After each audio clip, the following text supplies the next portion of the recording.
Assalamualaikum warahmatullahi wabarakatuh. Selamat datang di channel saya Bimo Ngluru Ilmu. Ngluru sangan paranging dumadi mencari dari mana dan kemana tujuan hidup manusia.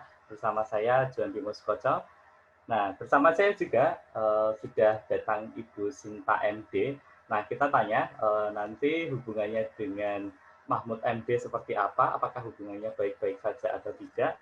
Nah, nanti akan kita tanyakan. Hari ini kita akan berbincang mengenai tantangan dalam transportasi logistik transportasi laut di Indonesia. Selamat pagi, Bu Sinta. Selamat pagi, Pak Bimo. Gimana kabarnya? Oke, kabar baik, Ibu Sinta. Oke, ya selamat dulu ya Pak Bimo. Putrinya udah lahir, saya dengar. Terima kasih, Bu Sinta. Semoga dapat menjadi akademisi hebat seperti Bu Sinta ini. Amin. Waduh, masih jauh kalau saya, Pak. Oke.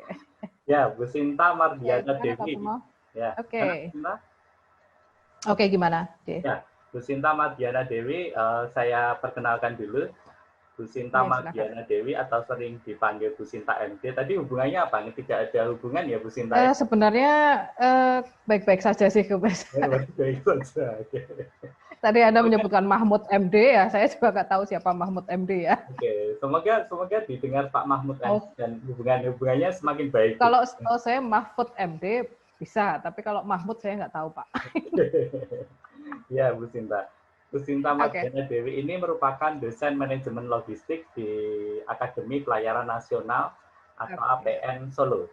Beliau menamatkan pendidikan di Ilmu Administrasi Negara Universitas 11 Maret, kemudian melanjutkan studi di program S2 Magister Administrasi Publik Universitas 11 Maret. Nah, hari ini kita akan membahas mengenai tantangan kebijakan transportasi laut di Indonesia dengan Bu Sinta. Nah, hal yang mendasar ingin saya tanyakan sebenarnya terkait gambaran transportasi laut di Indonesia, karena ini penting dikaji oleh mahasiswa logistik yang kita memang terjun di sektor logistik ini, di mana permasalahan transportasi laut ini menjadi permasalahan yang seksi di Indonesia, melihat Indonesia sebagai negara yang maritim, terdiri dari banyak sekali pulau yang perlu terhubung dan terintegrasi satu sama lain, di mana memerlukan transportasi laut yang memadai. Gitu. Jadi pertanyaan pertama ini, Bu Sinta. Oke, silakan. Ya. Ini saya agak deg-degan ya, udah kayak ujian aja nih Pak Bimo ya. Jadi permasalahan apa, Bu Sinta, yang jamak sering terjadi di transportasi laut di Indonesia ini? Oke, saya mencoba menjawab ya. Jadi secara umum, gambaran permasalahan yang terjadi di kita sektor transportasi laut sebenarnya tadi konektivitas ya, konektivitas Pak Bimo. Jadi antara satu pulau seperti kita tahu, seperti Anda tadi sudah menyebutkan, panjenengan tadi sudah menyebutkan bahwa kita terdiri dari banyak pulau, kita adalah negara maritim, ada konektivitas di sinilah yang diperlukan. Cuman memang masih ada beberapa kendala, ya. Seperti misalnya antara barat dengan timur itu masih ada beberapa yang masih belum nyambung dalam tanda kutip, gitu kan. Kemudian selain itu ada integrasi antar moda, jadi kan bukan hanya sebenarnya kita itu kan ada multidimensi ya, transportasi laut nggak bisa kita berdiri sendiri, ya kan. Sebelum ke laut, sebelum naik ke kapal gitu kan, angkutan itu kan perlu jalan dulu, jadi ada transportasi darat dulu. Nah, itulah diperlukan integrasi. Ya, ada transportasi darat juga, itu diperlukan integrasinya.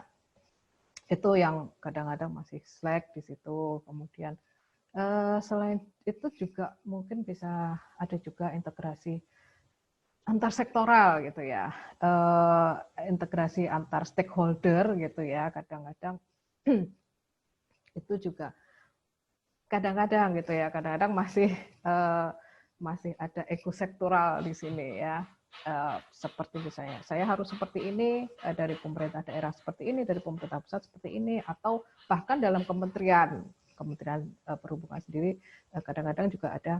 Nah, ini biasanya juga terkait misalnya ada dualisme regulasi itu juga merupakan Oke, terkait ada permasalahan tersendiri. Bu Sinta, tertarik. Ya, gimana Pak? Tertarik saya ini mengkaji regulasi. Nah, regulasi Ya, karena kita kebijakan, banget ya, AN ya banget ya. ini sesuai bidang kajian kita ini di administrasi publik. Ya, Benar, Pak. kebijakan pemerintah di Indonesia sendiri seberapa jauh memiliki andil di dalam pengaturan transportasi laut itu sendiri, Bu Sinta?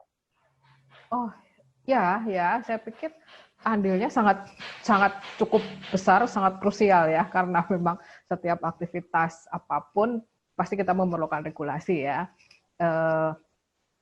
Sudah cukup baik beberapa kebijakan-kebijakan yang kita punyai, seperti kita kalau pelayaran itu dasar hukumnya kita punya Undang-Undang Nomor 17 Tahun 2008.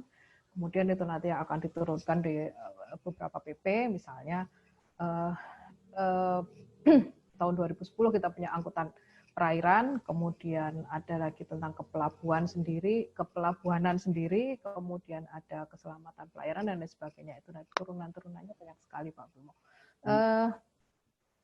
Cuman masih ada tidak bisa kita pungkiri juga, tadi seperti saya bilang tadi, ada kadang-kadang ada dualisme regulasi di sini ya, ada ekosektoral yang berlaku di situ ya, kita pahami masih ada. Kemudian atau bahkan juga ini mohon maaf gitu ya, yang sering dikeluhkan oleh para praktisi gitu ya di industri, asosiasi industri pelayaran adalah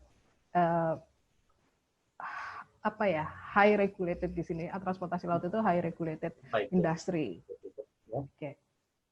High regulated industry ya. Jadi yang dikeluhkan itu misalnya banyak sekali aturan-aturan yang sangat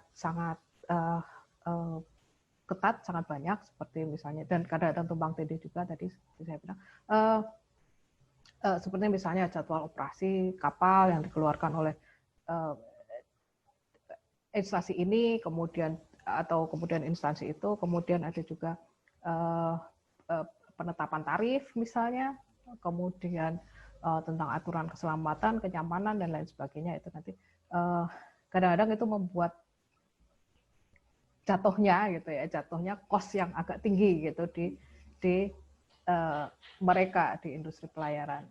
Ketika cost tinggi itu nanti efeknya ya jelas aja akan ke daya saing ya Pak ya, daya saing pelayaran kita, industri pelayaran kita mungkin dibanding dengan negara-negara tetangga lah misalnya, itu juga akan terlihat di situ.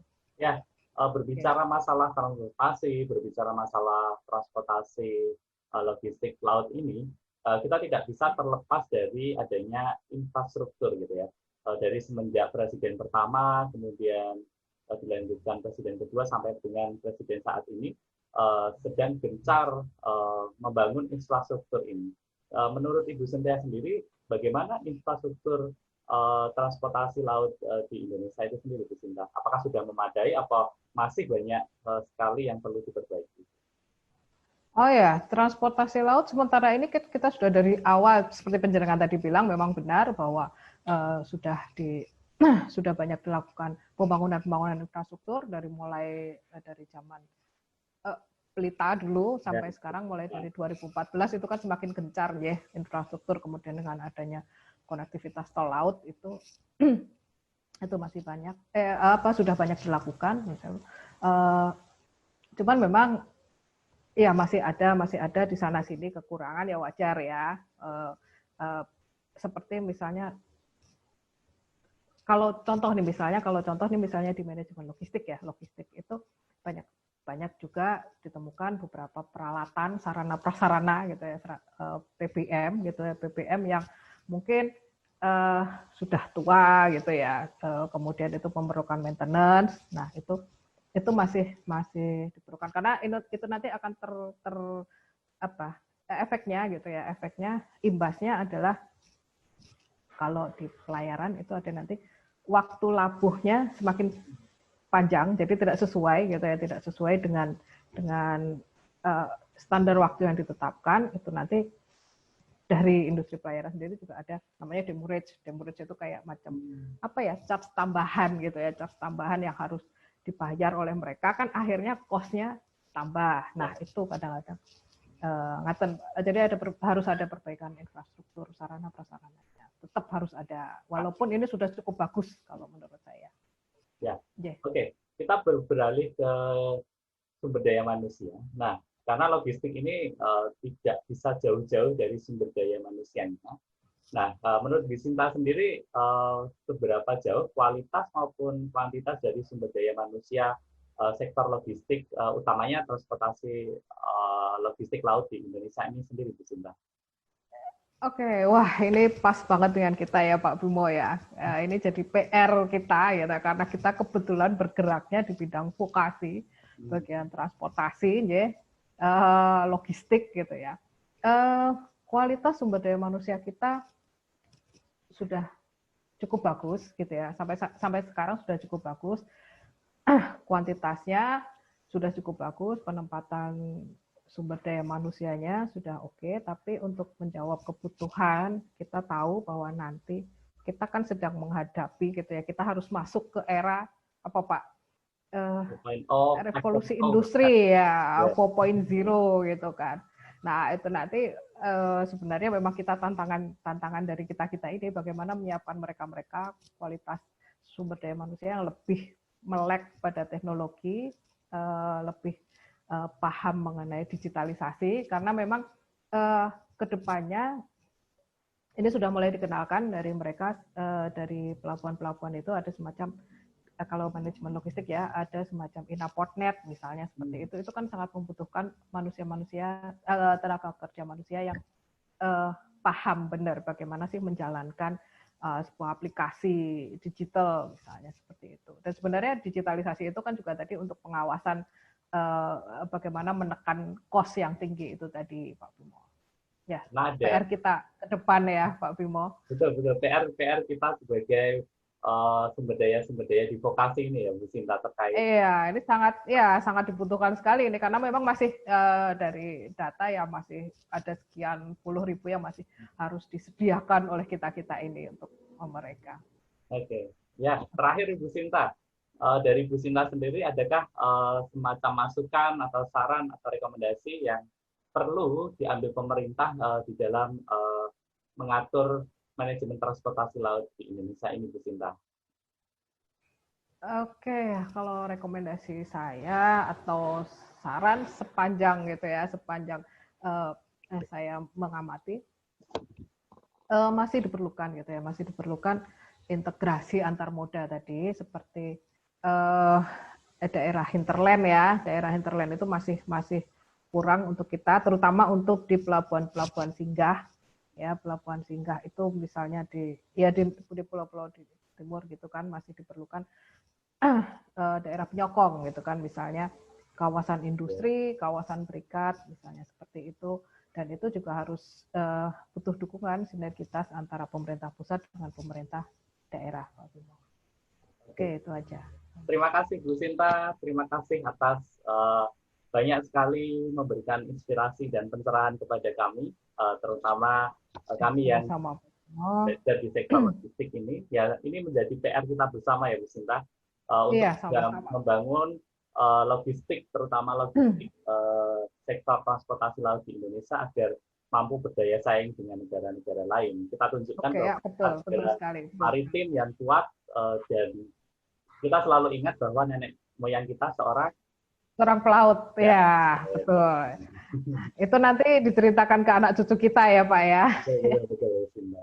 Terima kasih Bu Sinta bersedia untuk berbagi dengan kami. Oke, terima kasih juga Pak Bimo sudah bersedia mengundang kami gitu ya di podcast Anda. Oke.